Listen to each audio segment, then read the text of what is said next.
Thank you for waiting. The keynote speech 1 shall now commence. First, Mr. Miyazono Masataka, President of Government Pension Investment Fund, will give a speech. Mr. Miyazono, please. Good afternoon. I am Masataka Miyazono, President of GPIF. I'm very grateful for the opportunity to speak at the TCFD Summit 2022.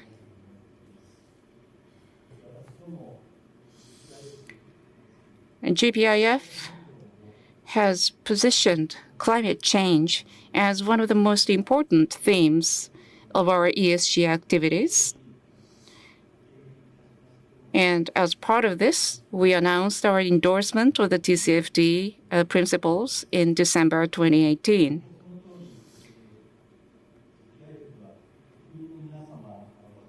The GPIF is a universal owner of approximately 200 trillion yen in pension funds entrusted by the public, which it invests in a broad range of domestic and international capital markets.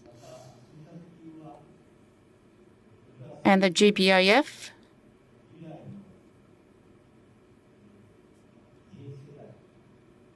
is a cross-generational investor because the pension reserve it manages are used for the future pension payments. So the cross-generational medium and long-term investment is our characteristics. That is why GPIF believes that by reducing the negative impact of ESG-related issues on capital markets,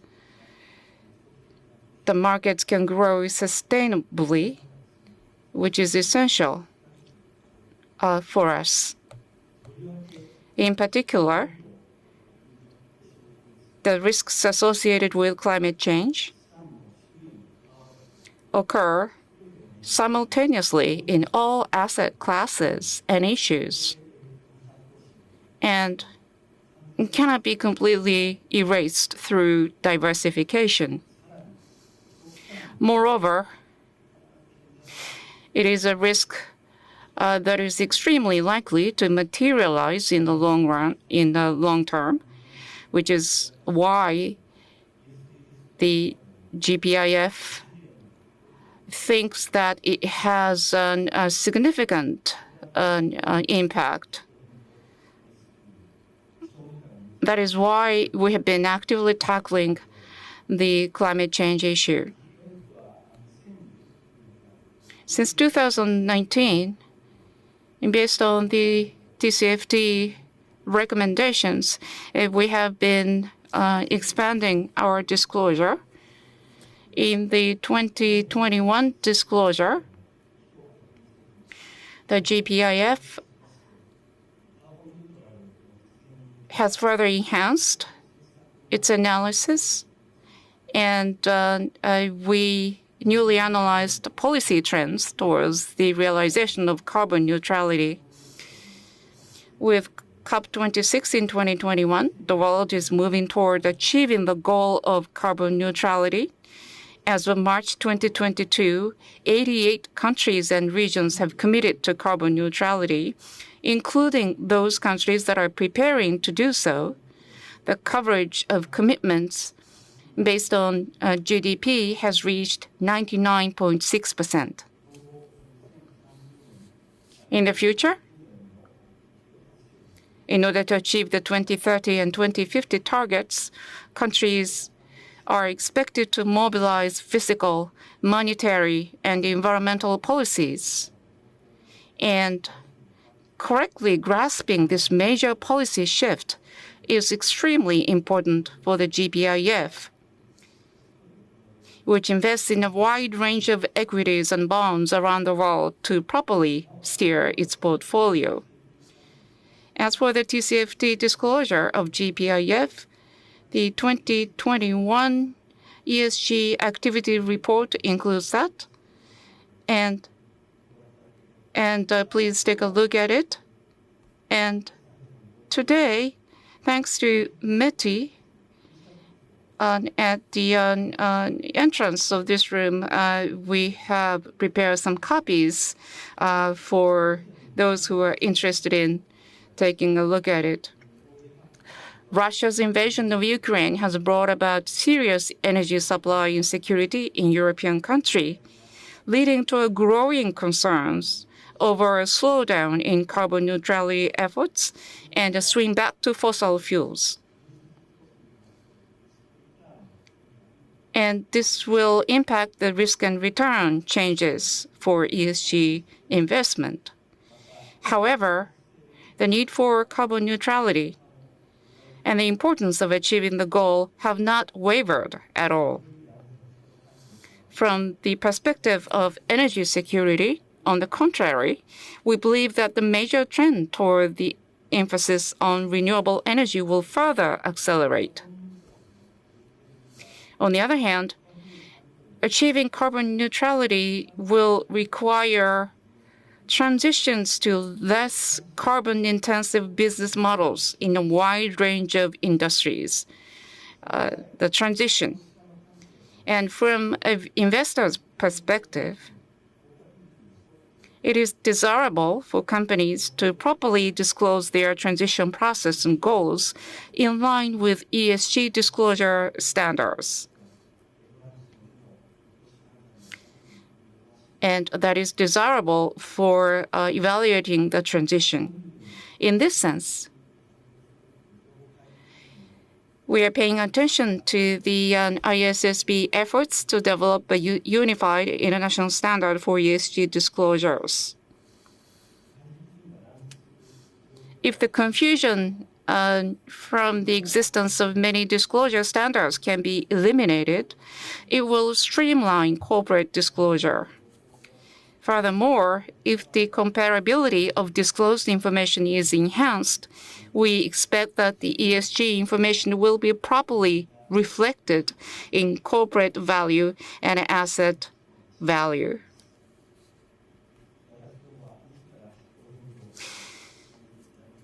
Our TCFD disclosure of the GBIF is committed to improving the sustainability of the market as a whole through its own efforts to enhance the disclosure of ESG information, including climate-related financial information. We hope that the TCFD Summit will help to further stimulate the achievements, activities of the various participants in the investment chain. Thank you for your kind attention. ありがとうございました。Thank you very much. Next, Mr. Peter Backer, President and CEO, World Business Council for Sustainable Development, will give a speech. Mr. Backer, would you please come up to the stage? Thank you very much. Good afternoon, everybody. It's fantastic to be back in Tokyo. I was here in 2019 for the first TCFD Summit. I was on video in prior years, but it's fantastic to actually be back in the room with so many of you. I want to talk about business and the look at TCFD. And I want to place it in a broader concept of what is actually the purpose of business. If my clicker would work, then that would be even nicer. Can I have the next slide, please? Thank you. So if you step back from TCFD and all the discussions around disclosures, what is this really about? And that is, what is the purpose of business? And if you allow me to start with a provocative first slide, today the purpose of business seems to be we're making profit by creating problems for the planet and the people. And that, of course, is what TCFD tries to address. How can we change that purpose to a more positive tone? My name is Peter Bakker. I'm with the World Business Council for Sustainable Development, and we're incredibly proud to be co-hosts of this TCFD Summit together with Matti and the TCFD Consortium. But WBCSD is an organization working together with more than 240 companies, all of them global companies, on the acceleration to a more sustainable world. 20 of those companies are Japanese headquartered, and the most recent one, so recent that it's not even yet on the list of logos, is Panasonic has joined WBCSD this week.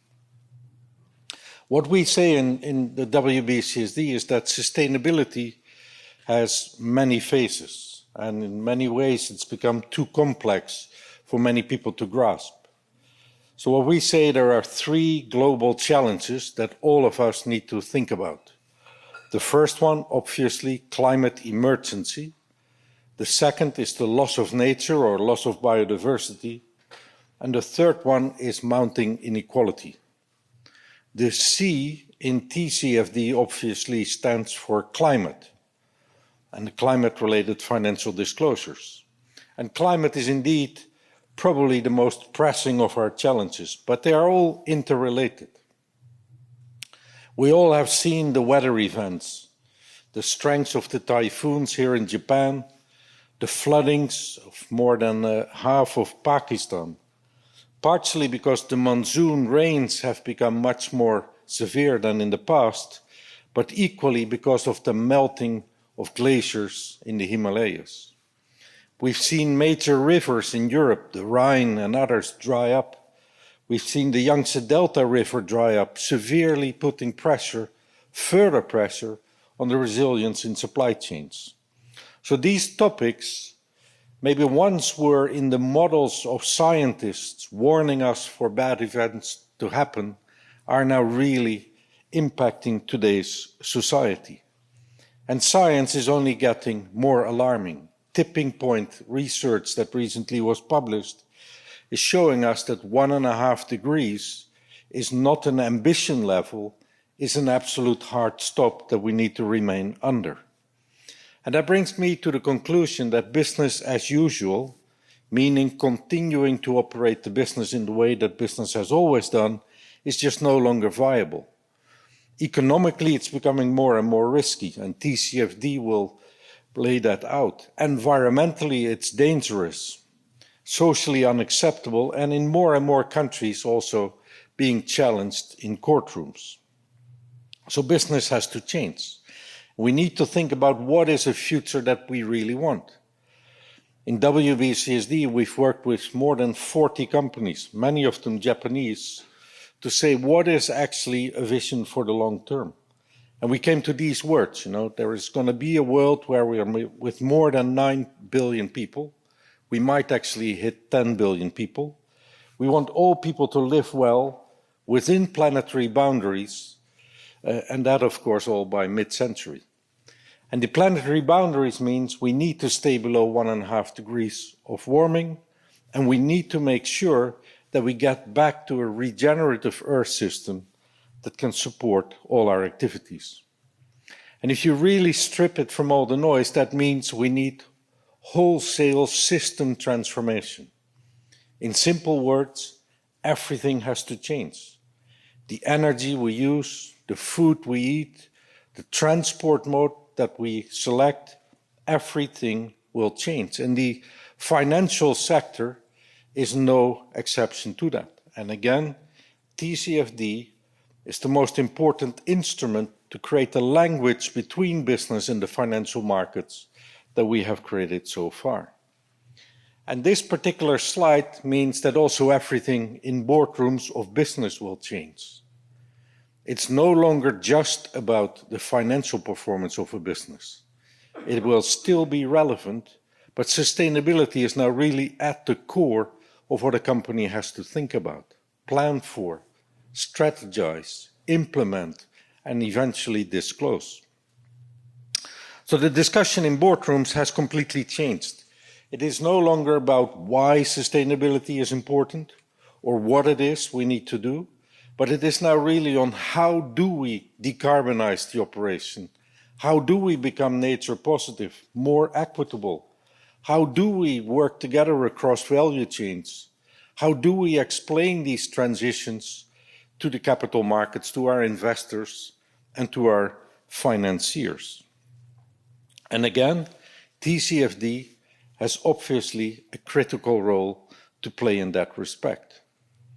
And TCFD in itself is not the end of the journey either. As was well said by Mark Carney before me, Emmanuel Faber, this is the tool that will eventually transform the financial capital market system, or if you want to use big words, will transform capitalism. So TCFD is a framework. The recommendations and congratulations to the consortium for pushing out TCFD 3.0. But it's not just around disclosures. The first recommendation was make sure you embed climate and climate-related thinking in all layers of the organization, starting at the board, the management, but all the way down into the operations. The second recommendation was around the standardized materiality-based comparable disclosure of decision useful information. A lot of talk already happened before me.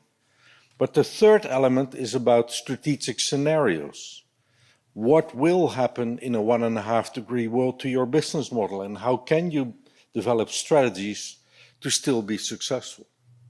TCFD, again, will be the organizing framework which will then allow capital market players, whether it's banks or equity investors, to form an opinion based on the decision useful information that they get. And that decision useful information will come from the framework, like we've heard Emmanuel Faber, in the ISSB that is in development today.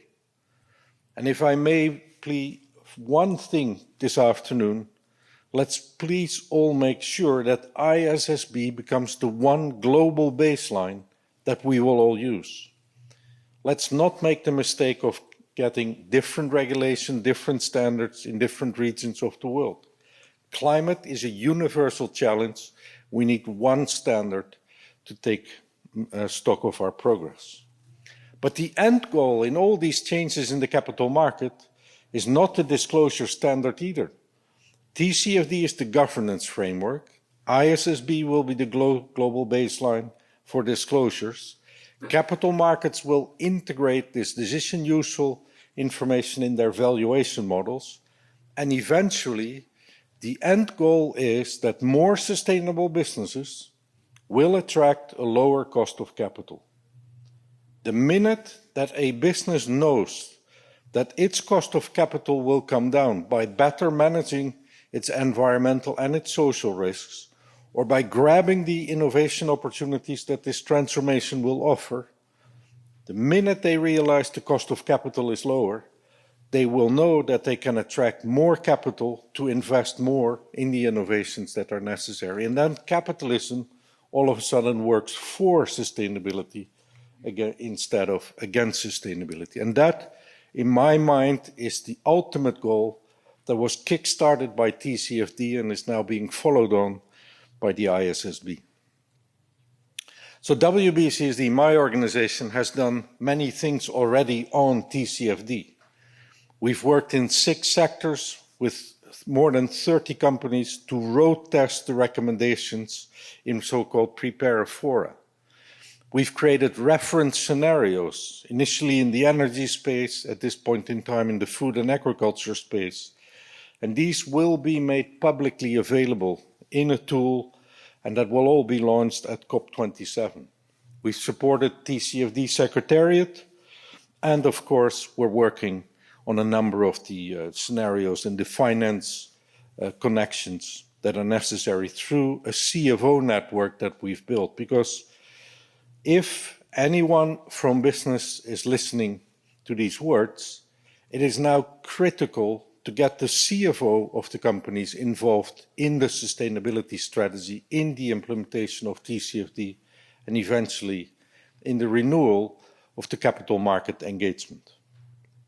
And we will not stop at TCFD. You may have heard of TNFD.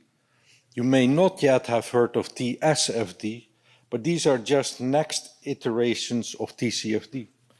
So TNFD is the task force for nature-related financial disclosures. Is well underway, was launched about a year ago, has done its first work on beta releases. I think they're now in their second, almost third release of that. And by the time we're back here next year, I am pretty sure there will be a keynote from somebody presenting the final release of TNFD. One of our absolute objectives is, let's make TNFD no different than TCFD, so that if a company has decided to adopt TCFD, it can also follow the same route with TNFD. The TSFD is a little further behind, but it's the task force for social-related financial disclosures.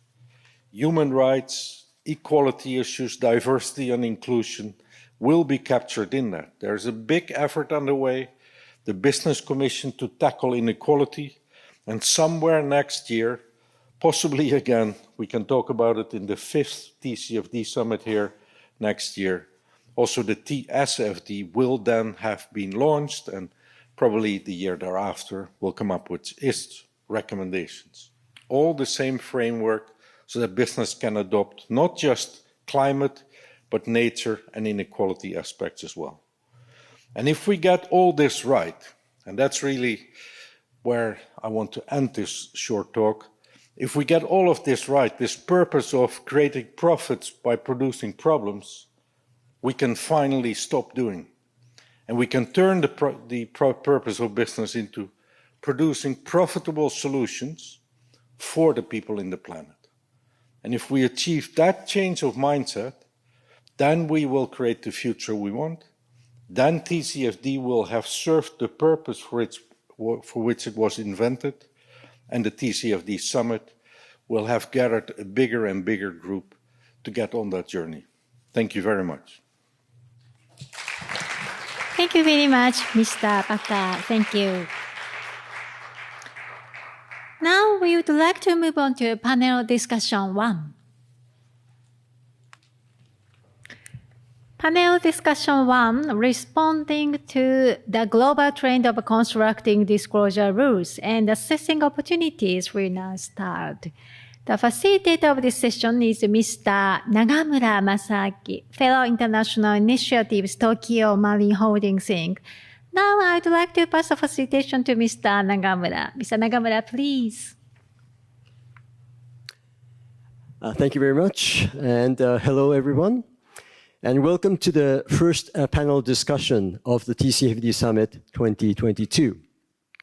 This panel focuses on the global trend of a standard setting for sustainability disclosures and how the assessment of business opportunities is expected to develop. My name is Masaaki Nagamura, Fellow for International Initiatives at Tokyo Marine Holdings, and a member of the Task Force on Climate-Related Financial Disclosures. It is a great honor to facilitate this panel. We are fortunate to have experts with first-hand knowledge on the topic lined up. Let me start by introducing the panelists. Next to me, we have Ms. Katie Schmitz-Hewlett, Director of Investor Relationships at the International Sustainability Standards Board. Then we have Mr. Satoshi Ikeda, Chief Sustainable Finance Officer at the Strategy Development and Management Bureau of the Financial Services Agency, Japan. Then we have Mr. Toshihiro Yamauchi, Executive Officer for Accounting at Sumitomo Chemical. Last but not least, Mr. Teppei Yamaga, Senior ESG Specialist at the Responsible Investment Department of Nomura Asset Management. Thank you all for making yourselves available for this session. With that, let me kick off the discussion with a quick reflection of the rapid development around climate-related corporate disclosures that we have seen over the past 12 months. Even for an individual like myself, who is regularly involved in climate-related disclosure discussions, it is tough to keep track of the progresses that are taking place in key international fora. The TCFD published its revised annex to the recommendations, along with the guidance on metrics, targets, and transition plans, just about a year ago. But it seems to me like a long time ago. With the launch of the ISSB in November last year, I sense that the landscape of sustainability disclosures is starting to change in a dramatic way. We saw the exposure drafts for general requirements for disclosure of sustainability-related financial information and climate-related disclosures in March. And I assume many industry experts in the audience were involved in submitting comments to the ISSB in response to the public consultation, which lasted until late July. Many people see this transaction as a first step towards the convergence of sustainability disclosure standards. Today, we are pleased to have the attendance of Katie from the very ISSB. Why don't I start with a question to Katie? Katie, would you tell us how the convergence of sustainability disclosure standards is proceeding? And what are the near future plans for the ISSB's standard-setting activities? Katie, you have the floor. Thank you so much, Nagamura-san. It's a real honor and a pleasure to be with you all today here at the TCFD Summit. It seems like not so long ago, the first summit was kicked off. And as you noted, as so many of you have noted, the landscape has shifted really dramatically in a very rapid way. And I think even beyond the imagination of some of us who've been at this for a very long while. So if I can get this to work, oh, there we are. Like magic. So as Masataka-san from GPIF mentioned, the landscape is, and the disclosure frameworks are streamlining very rapidly. Peter, thank you for the plug, that this is the idea of taking a patchwork of standards and frameworks that are aimed at an investor audience and putting them under the umbrella of IFRS. You heard from Emmanuel Faber. So we see 5 different elements here consolidating in all or in part into the IFRS sustainability disclosure standards. Integrated reporting, SASB standards, and the Climate Disclosure Standards Board have all consolidated up into IFRS. The TCFD framework constitutes the architecture of the ISSB standards or the IFRS Sustainability Disclosure General Requirements, as well as the climate standard, and elements of the World Economic Forum's IBC metrics are also incorporated into the IFRS Sustainability Disclosure Standards. Where do we fit in the disclosure landscape? Looks a little bit like this. Think of this as a mental model for how the disclosure landscape is consolidating so that you can envision a comprehensive global system for corporate reporting that works across jurisdictions. So at the heart of it, we have GAAP. We have IFRS accounting standards. We have other GAAP that constitutes financial reporting with an investor focus that companies around the world use pretty much without question. IFRS sustainability standards are in the next box adjacent to that, again, focused on an investor audience, sustainability-related financial disclosures that will, over time, you see integrated reporting sort of span those 2 inner boxes there, because the streams of information in those in financial standards and in sustainability-related disclosure standards should converge over time because they affect investors. The outermost box is the box that is sustainability reporting that's focused on a multi-stakeholder audience. You can think of the actions that the European Union is taking, requiring companies to report with a double materiality view of the world, not only what's inside the inner 2 boxes, but also what is a company's impact on the world. And you see that the lines between these boxes are dotted. That's very intentional to show that this is a dynamic system. There are not concrete barriers between the things that people care about today that may not yet be relevant to enterprise value or financially material, that these things can change rapidly or slowly over time. And so our goal is to create a comprehensive global baseline for that the middle box there, but one that's interoperable with the outer box so that we can have standards that are applicable across jurisdictions that require that disclosure on impact, as well as in jurisdictions which don't. So as has been mentioned before, IFRS or ISSB has issued two exposure drafts, IFRS S1, the general reporting requirements, and IFRS S2, the climate requirements. Both of them have, again, the TCFD framework as their architecture. So I think that's a huge advancement in sustainability disclosures just right off the bat, because it's an incredibly elegant framework, as Peter said, to get boards, management, everyone throughout an organization focused on how you are thinking about sustainability-related risks and opportunities, how you're managing those risks and opportunities, how you are operationalizing your actions on that over time. We're going to focus on climate, though. So the proposed climate-related standards, again, have TCFD at their core. They also draw upon SASB-related or SASB climate-related disclosure standards for 68 industries. They are requiring disclosure of information about a company's physical risk, transition risks, and climate-related opportunities, so investments in new technology.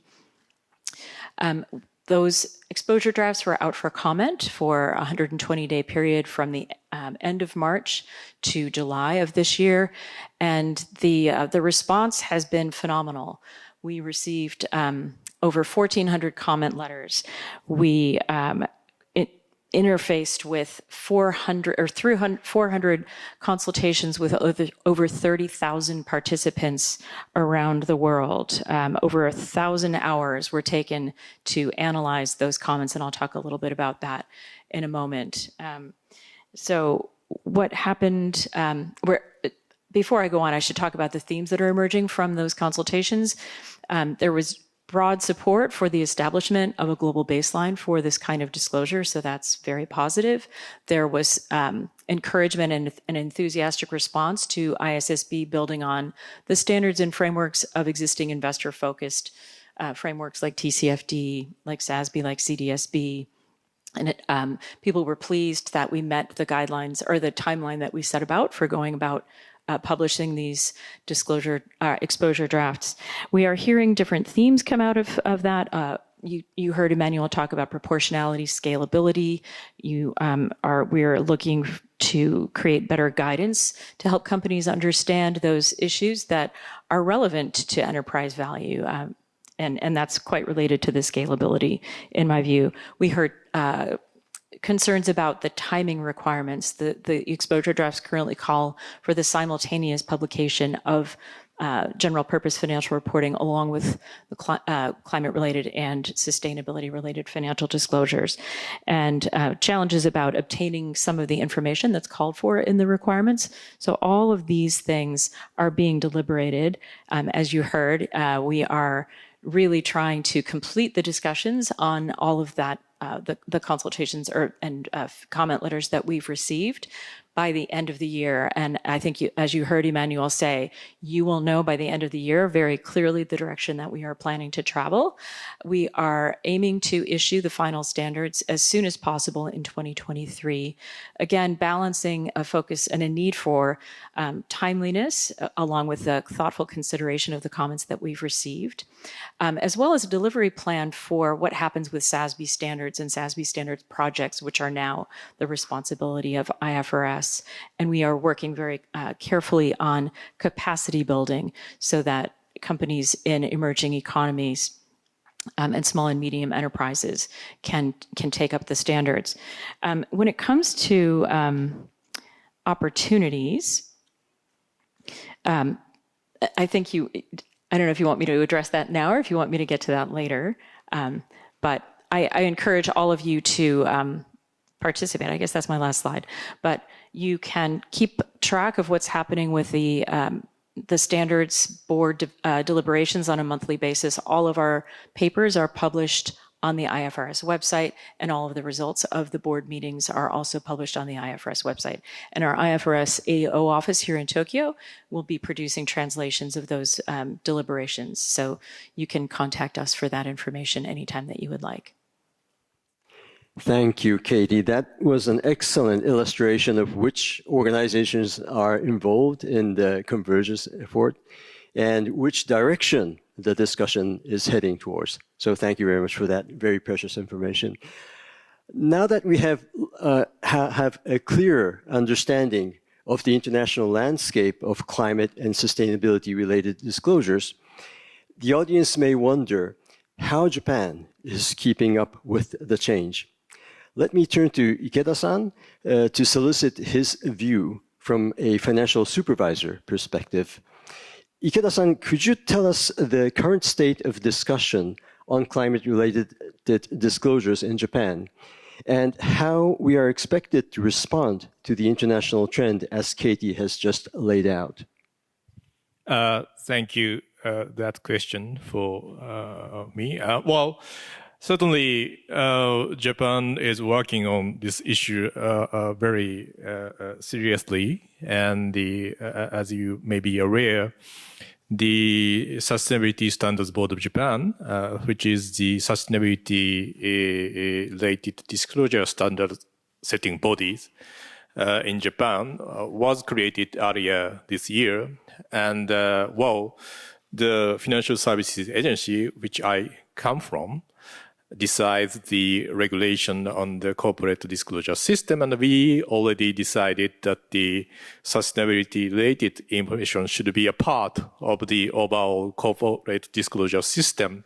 So that kind of regulatory change will be happening soon later this year. So we are very much ready to adapt the ISSB standards within our corporate disclosure regulatory system.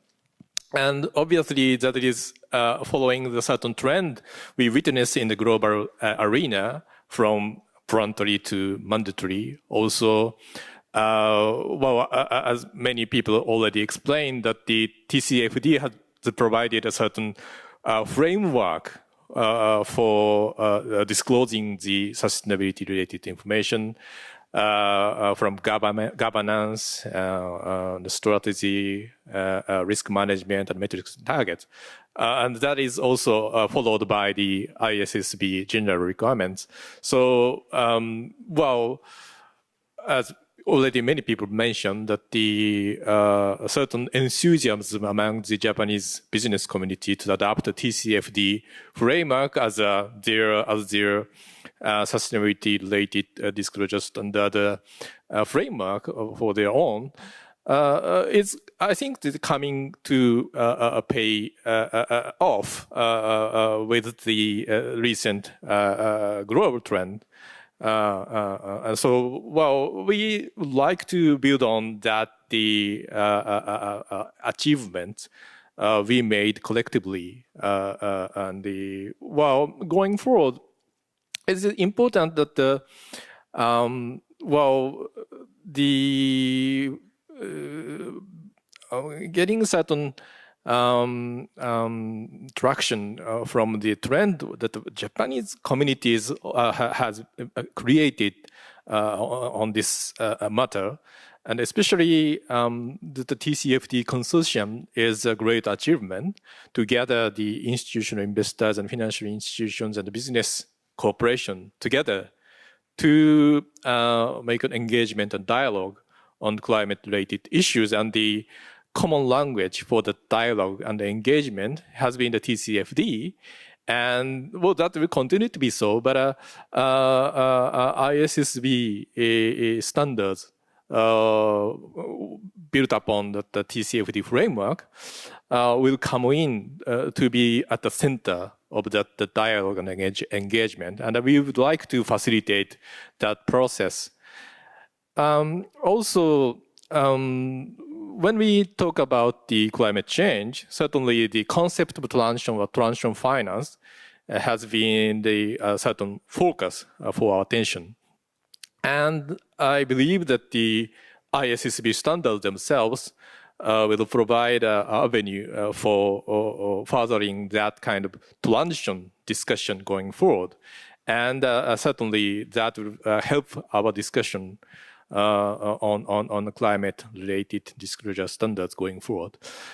And finally, I would like to say that the relatedly, there is a certain important emphasis should be put upon the opportunity element. Obviously, the TCFD also framed the disclosure standard in the way that certain emphasis is put on the opportunity side.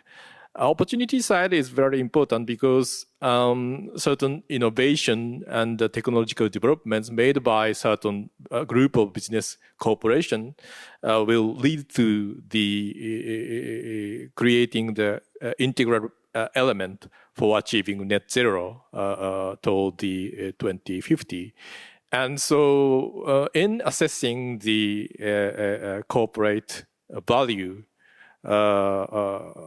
going forward, it's very important to look at what potential those companies have vis-a-vis mitigating the climate change, and it should be a part of the dialogue, like engagement between institutional financial institutions and business corporation, and the climate-related disclosure standard should be a certain facilitator for such dialogue and engagement, and that is always what we have in mind in designing the climate-related disclosure standards and the climate-related disclosure system as a whole in Japan. And so, I really look forward to making that happen soon. Thank you. Thank you very much, Ikeda-san, for the update on the current status in Japan. Now, let me take a closer look at some specific points of interest out of the TCFD recommendations. As I mentioned earlier, the task force refreshed its recommended disclosures for all sectors a year ago. From the early days of the task force discussion, how to encourage corporates to identify and disclose climate-related opportunities in addition to risks have been on the table. Obviously, unless corporates identify and disclose opportunities in the changing climate, it would become difficult to attract investors' interest, which is indispensable in promoting the shift towards decarbonization. However, it is easier said than done. We have Yamauchi-san, who may share with us how corporates are responding to the growing expectations on climate-related disclosures. Yamauchi-san, could you tell us the story of Sumitomo Chemical and what kind of challenges you are facing, especially in terms of disclosing the opportunity aspects? Thank you. Good afternoon, everyone. I am Toshihiro Yamauchi, Executive Officer in charge of accounting at Sumitomo Chemical. I oversee legal disclosures. Previously, I worked in our investor relations department from 2009 until March this year. In that capacity, I worked to disclose financial and ESG information and build constructive dialogue with investors. Speaking from that experience, today I will share initiatives to address climate change, related information disclosure activities, and the challenges we face. Sumitomo Chemical prides itself on recognizing climate change as an urgent challenge faced by international society and acting quickly to address it. More than 10 years ago, we established an organization dedicated to those activities. In 2017, we expressed our support for the TCFD recommendations when they were first announced. In 2018, we became the first diversified chemicals company in the world to acquire science-based target certification for our corporate group's greenhouse gas reduction targets. And in 2021, we raised our targets to achieve even greater reductions, received well below 2.0 degrees Celsius SBT certification, and released our grand design toward achieving carbon neutrality.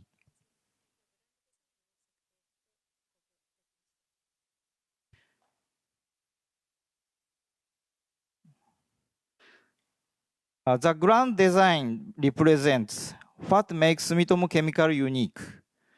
Based on scientific, logical, and quantitative elements, it aims to achieve carbon neutrality by 2050 through both obligation and contributions. This includes obligation to approach zero greenhouse gas emissions in manufacturing activities across the corporate groups and contribution to reduce greenhouse gas globally through our group's products and technologies.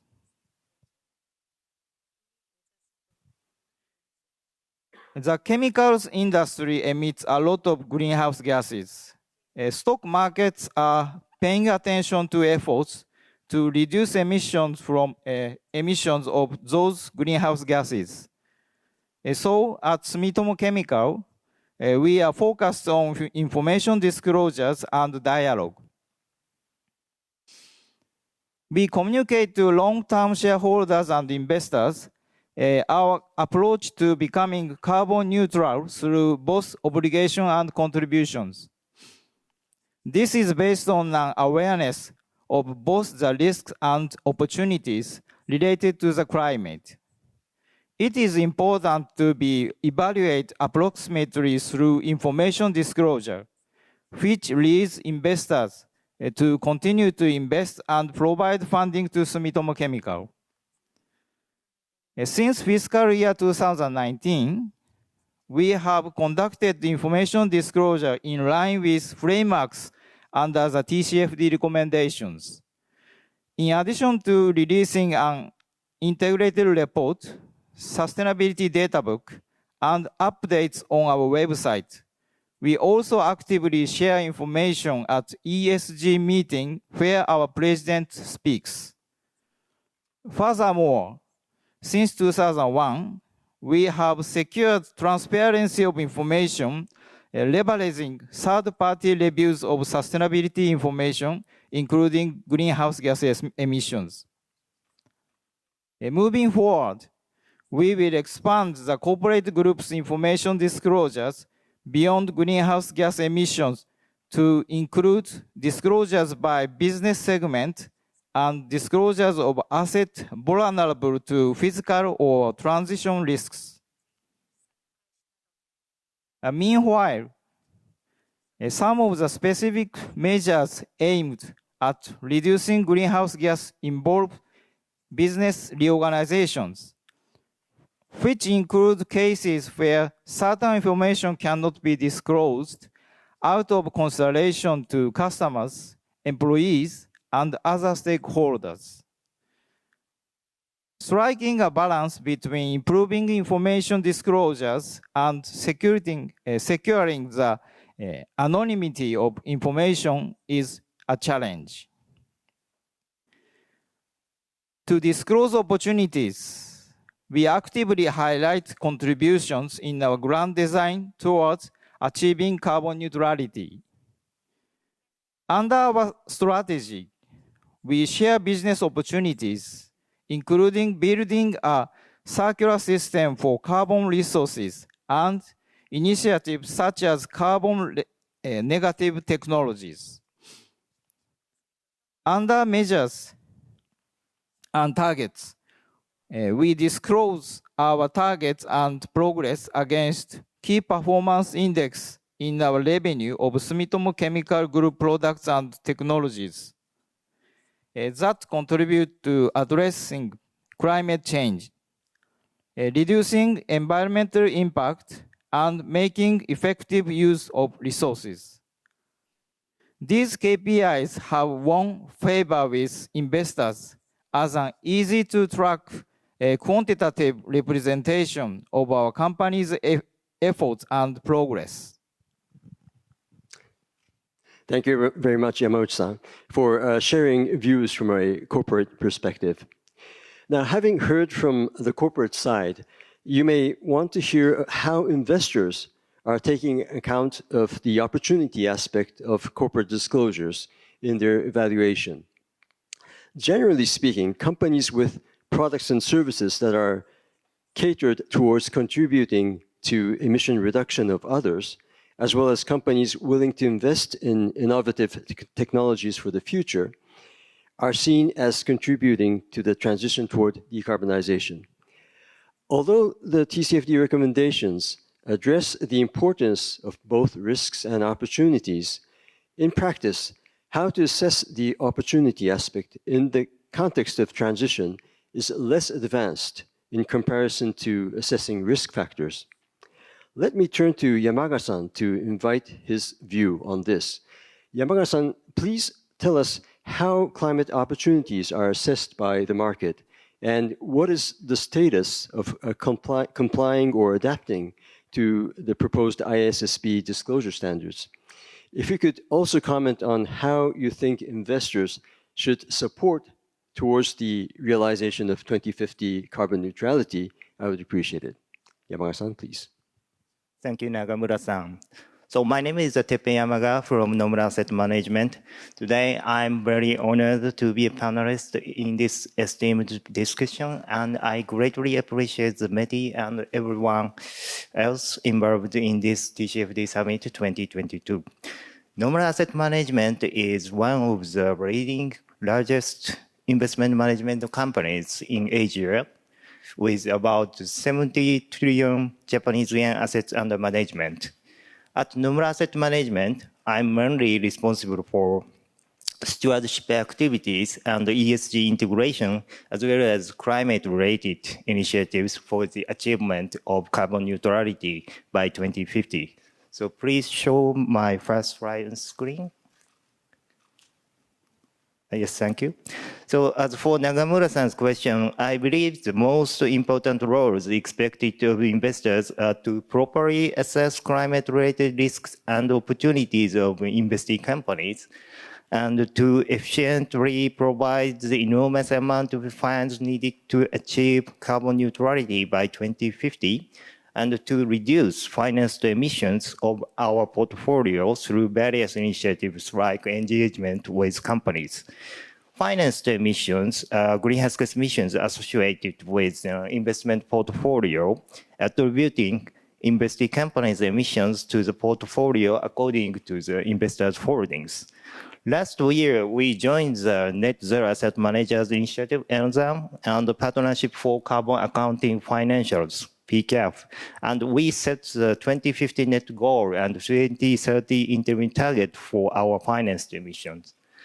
We are currently promoting to reduce our financed emission in collaboration with this global net zero initiative and climate-related initiative for carbon neutrality by 2050. Coming back to the topic of the climate-related opportunities, we can think of the opportunities as factors that increase enterprise value of companies while promoting mitigation and adaptation at the same time. So the assessment of opportunities is more important than that of risks, especially in equity investment and transition finance that greatly contribute to the transition to decarbonized society. Current climate-related disclosure focusing on risks including GHG greenhouse gas emissions. Since risks from the carbon pricing is strongly associated with the greenhouse gas emissions, emissions are a useful measure of climate-related risk. However, greenhouse gas emissions are less useful in assessing climate-related opportunities because even if we investors see a company can reduce emissions, we cannot determine whether a company's revenue or enterprise value is increasing or not. In addition, Scope 3 emissions present many challenges, including double counting, boundaries, calculation methods, and data quality. For these reasons, we need to consider metrics other than greenhouse gas emissions to assess the climate-related opportunities more appropriately. A typical metric for evaluating the climate-related opportunity is green revenue. Green revenue is an easy-to-understand metric because it is strongly linked to the company's revenue and enterprise value. Other metrics to evaluate opportunities that we now pay more attention to is the avoided emissions. Avoided emissions are highly correlated with the additional revenues generated by expanding companies' market share, allowing investors to simultaneously evaluate the company's contribution to the emission reductions across society.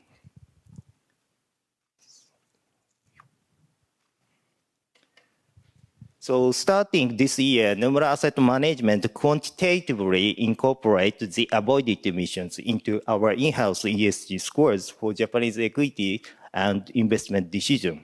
In the environmental items of our ESG score, we evaluate greenhouse gas emission trends, transition risks, including financial impact by using internal carbon price, and climate-related opportunities of the investee companies by quantitatively analyzing the avoided emissions that company disclose in their reports. Therefore, more disclosures by companies of metrics for the evaluation of climate-related opportunities, such as green revenue and avoided emissions, will encourage investors to more accurately analyze future transition and enhancement of enterprise value together with emission reductions, and it promotes investors to provide more funding for carbon neutrality by 2050. Thank you. Yamaga-san, thank you very much for sharing how Nomura Asset Management is starting to evaluate the opportunity aspects of corporate activities, including the green revenue and the treatment of avoided emissions. Having heard from Yamaga-san about the investors' perspective, I think many people think that companies contributing to the transition efforts naturally deserve positive evaluation in corporate valuation or ratings because potential for growth is there. In this respect, I may not be the only one who hopes that the disclosure standards coming up will encourage the appropriate disclosure of climate-related business opportunities. So let me cast my second question to Katie. Katie, how should disclosure look like for technologies that are hopeful to bring about emission reductions of the society as a whole? Thank you for that. So the illustrative guidance in our climate disclosure standards point to primarily business model and product innovation, which is not surprising. And I think Japanese companies are well suited for that kind of innovation that's going to be required to get us to reaching 1.5 degrees, or hopefully. So what does that look like? So it varies by industry. So you can think of, for the automotive industry, for example, one of the requirements would be disclosure of the number of zero-emission vehicles, the number and percentage of hybrids, plug-in hybrids. So an investor could see an increase in the production of those cars over time. For home building, for example, it would be different, obviously a different industry. So we would look for the proportion of homes delivered that are certified to a green building standard. So you can see the variation between industries. We would look for the percentage of revenues from products or services supporting a transition to a low carbon economy. So that's what it starts to sound like and look like depending on what industry you might find yourself in, or whatnot. In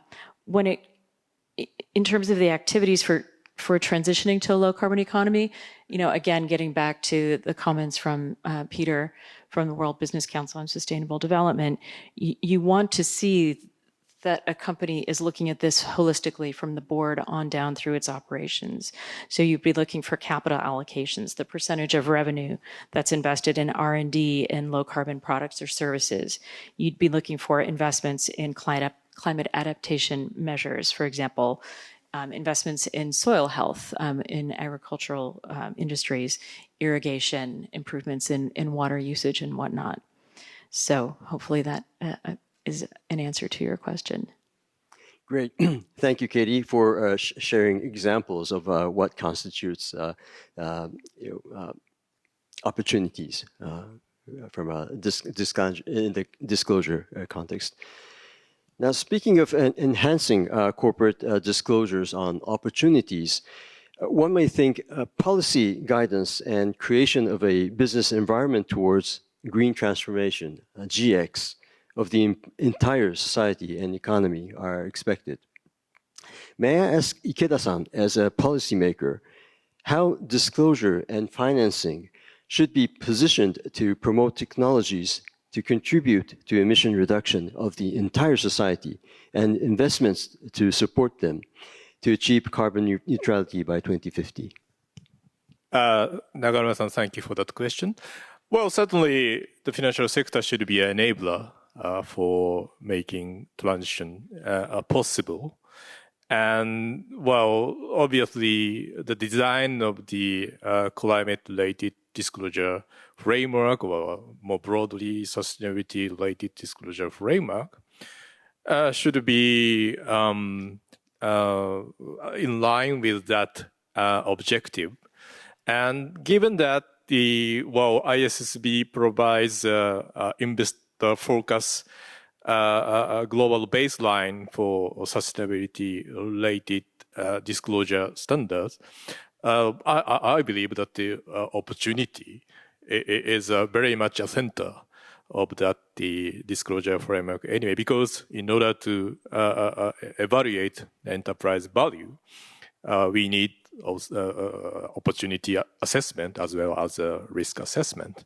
So there's no question in that aspect. And certainly, Japanese regulatory framework will be consistent with that overall trend. So rest assured that that part. But having said that, well, while TCFD set out a certain framework for governance, strategy, risk management, and metrics and targets, and ISSB certainly includes a certain set of metrics as in their disclosure standards, but I think even if it is the case, the ISSB standards has a certain flexibility in requiring which set of metrics should be disclosed by a certain company. And at the end of the day, that what kind of metrics should be disclosed in conjunction with overall climate-related disclosure or sustainability disclosure is still very much fluid, and the search for the right set of metrics will continue. And so if we like to ensure that the opportunity are going to be properly assessed by the financial sector, I think that each company needs to make tremendous efforts in finding out what is the right set of metric. And as Yamaga-san mentioned, that may be a certain green revenue tab metrics or the avoided emission metrics. But at the end of the day, well, we frame that within the certain framework of expressing that how companies contribute to the climate mitigation. It comes down to the certain emission metrics at the end. And so if you have a certain technological potential to mitigate certain climate change, but it needs to be translated into the how that technology can contribute to reducing carbon emissions. So how much is very much important. Also, it should be expressed being consistent with the overall framework of counting emissions. So there are certain categorization, scope 1, scope 2, and scope 3. And when it comes to scope 3 emissions, many companies express certain difficulty in disclosing scope 3 emissions because it requires you need to come down to the supply chain or overall value chain of the company. But I think the certain way of presenting the reducing scope 3 emissions is that I think the key part of expressing opportunities that a particular company had. So I think we need to dwell on that issue further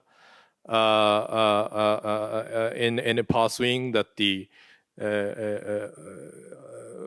further enhancing the climate-related disclosure standards for facilitating the proper assessment of opportunity side. So I believe that in that space of debate, I think a lot of Japanese companies have a potential to contribute positively to improving the dialogue among the corporate sector and the business sector.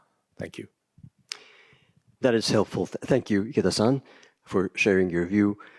There should be expectation for investors and policymakers from the industry side as well.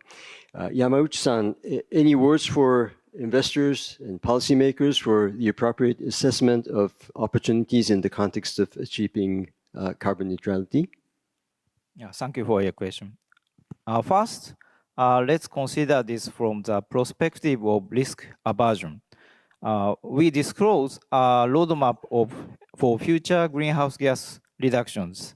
However, many investors would like to see disclosures on their impact on business performance.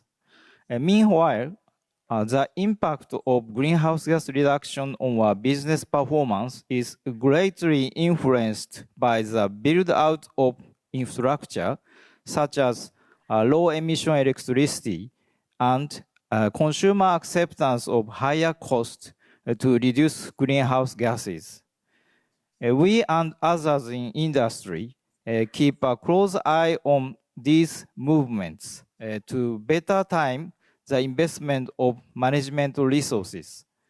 Move too fast and we struggle to recover our investments. Move too slow and we lose out of the competition. The government could help industry invest resources by showing a roadmap for building out infrastructure and educating consumers. Also, there is a perspective of business opportunities. To be approximately evaluated by investors, we need to make the greenhouse gas reduction effects of our products and technologies across the supply chain more visible. To do so, carbon footprint needs to be more broadly adopted, and there need to be methods to evaluate reduction effects. To address carbon footprint, we have developed a proprietary calculation tool and computed calculations for our 20,000 products. Furthermore, we have provided our calculation tool free of charge to our supplier for them to provide us with carbon footprint on the material input we purchase from them.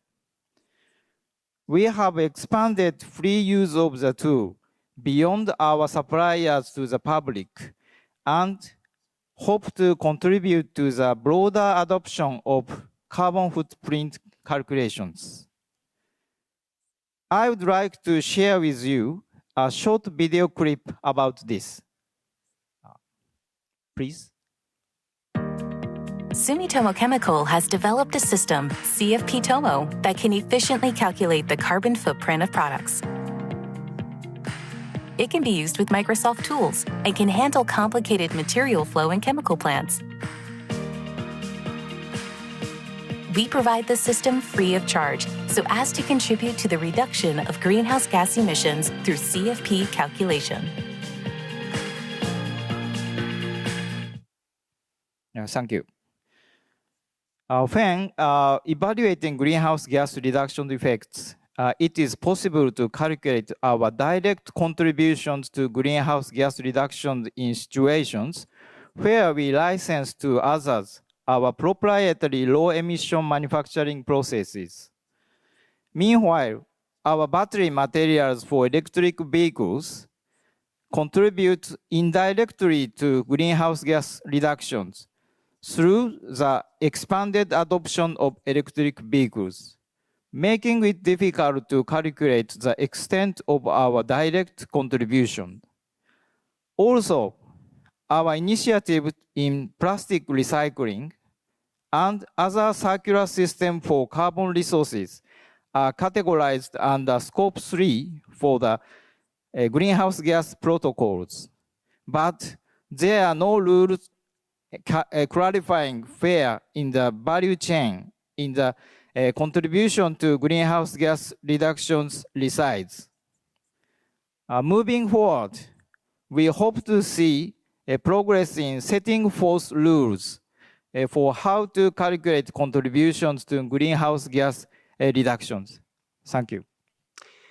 Thank you, Yamauchi-san, for sharing your comments and also the video, which speaks well of your efforts. Let me turn to Yamaga-san. What are the expectations from investors to companies and policymakers? Thank you. So I'd like to mention 3 points here from an investor's perspective. First is GHG protocol, which is a global standard for carbon accounting. And second is concern about the increased burden of corporate disclosure and investor analysis. And the last third is collaboration among stakeholders to generate new ideas and share best practice for carbon neutrality by 2050. So let me start with the GHG protocol. I think the global climate-related disclosure rules and disclosures set corporate disclosure requirements based on the GHG protocol, like Scope 1, Scope 2, Scope 3 emissions.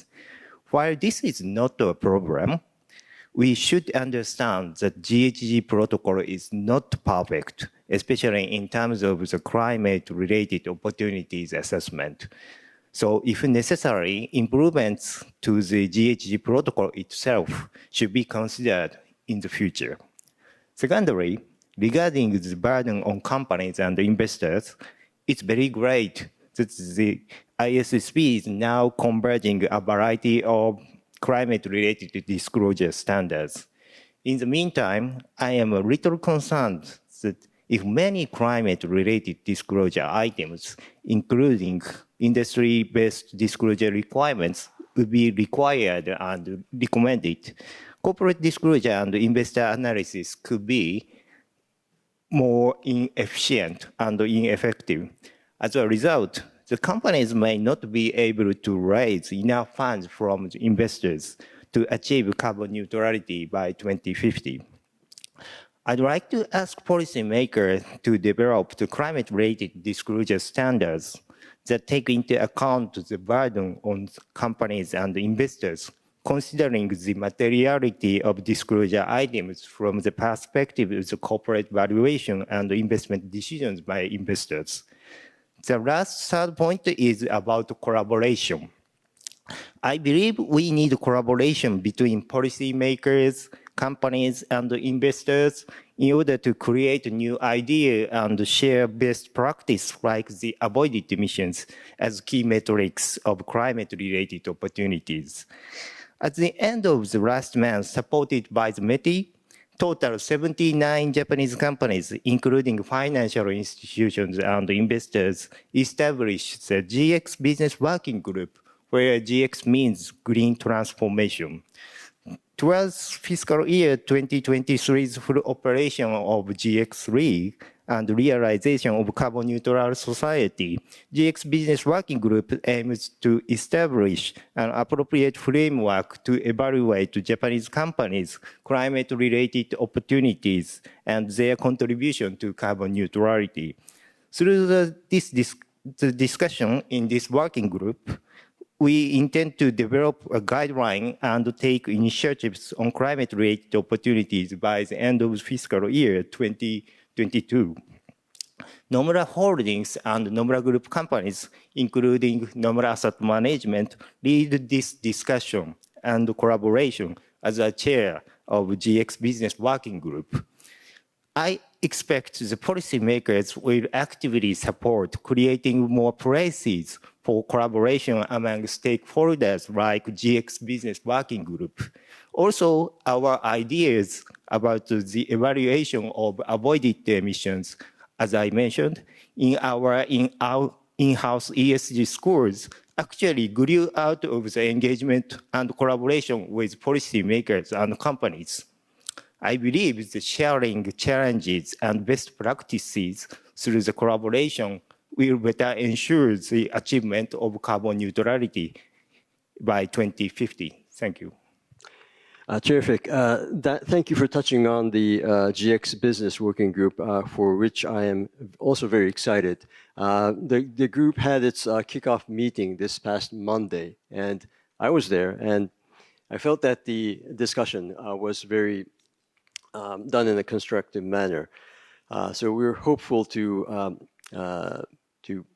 come to a not perhaps a full-blown conclusion, but perhaps at least a positive wrap-up of how how the industry sector can really join forces in developing a framework or something similar to that may attract further attention from the investment players.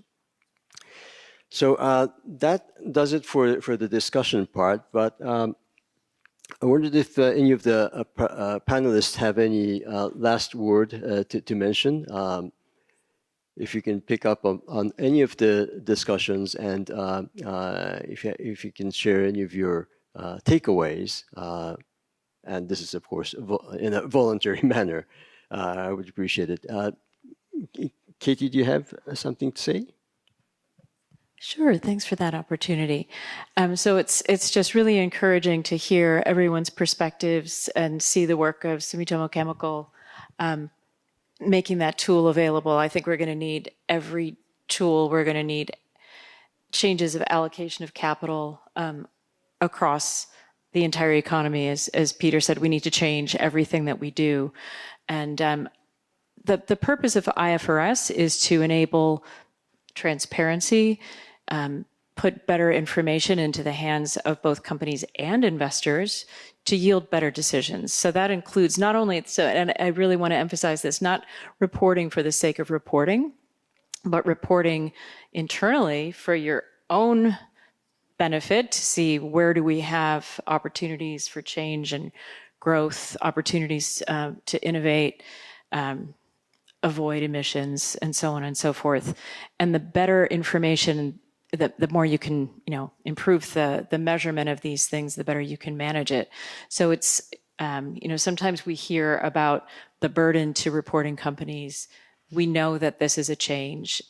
The change is necessary. And we're really looking for ways that ISSB can take the feedback that we heard from the market and figure out ways that we can help with scalability, proportionality, help ease smaller companies' reporting into the system over time through a number of different things that are being contemplated. But hopefully we can all hone in on this opportunity as a way of improving the way that we manage our companies, that investors can then see how companies are managing better and then drive capital towards those companies that are doing a better job of that, so that we can transform decision-making across the economy and investments in those things that are really required for a better future.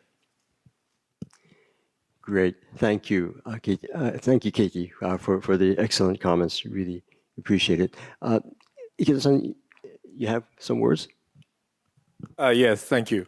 Well, throughout this session, that the Yamauchi-san's and the Yamaga-san's remarks have been very encouraging in terms of how Japan can be transformed from an early adopter of global framework to the kind of framework or rule maker of the global framework, and certainly how to express an opportunity side is a continuing challenge. And even if that ISSB standards will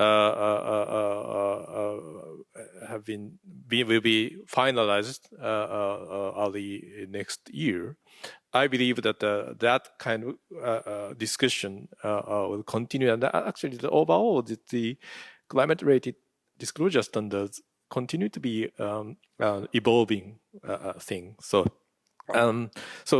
contributing to that, the global conversation is a key part of what that Japanese companies make a positive footprint, I would say, to the global conversation. And I believe that for what I hear today, through the kind of under the heading of the green transformation or GX, Japanese companies can put forward a certain right metric for expressing their opportunity and making those metrics global benchmark and a global framework. So I really look forward to seeing that in the coming years. Thank you.